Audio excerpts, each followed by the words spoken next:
আসলে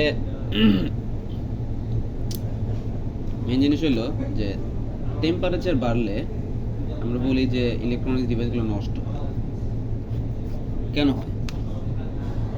অনেক রিজন আছে, তার মধ্যে সহজ একটা রিজন হইল তাপমাত্রা বাড়লে রেজিস্ট্যান্স বাড়ে। ঠিক আছে, বিভিন্ন যে কম্পোনেন্ট আছে ওদের রেজিস্ট্যান্স বাড়ে, সূত্র আছে একটা, তো সূত্র অনুযায়ী বাড়ে।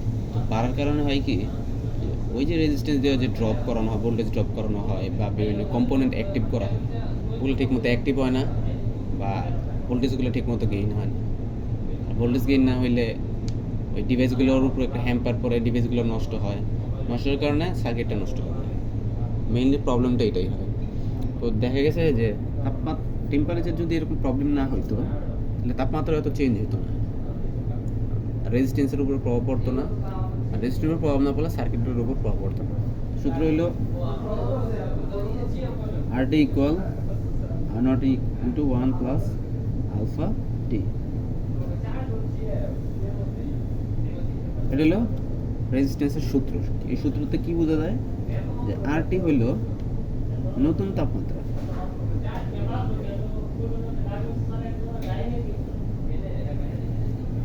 আর নট হইল পুরাতন তাপমাত্রা।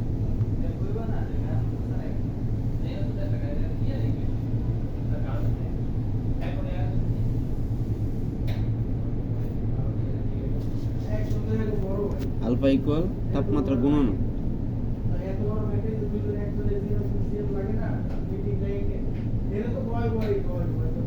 আর টি ইকুয়াল তাপমাত্রা। ধরেন আমার বর্তমান রেজিস্ট্যান্স আর সমান সমান হলো 10 ওহম।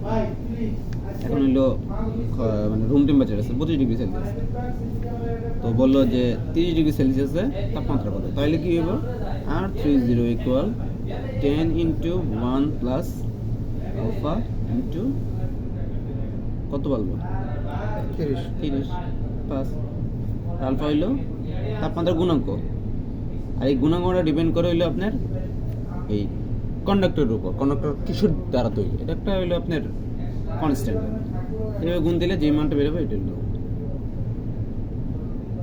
তো এভাবে হিসাব করলে আপনার মোটামুটি ধরতে পারবে। তো যদি নেগেটিভ হয় তখন আবার নেগেটিভ আসবে, পজিটিভ হলে পজিটিভ আসবে। জাস্ট এতটুকুই। Thank you.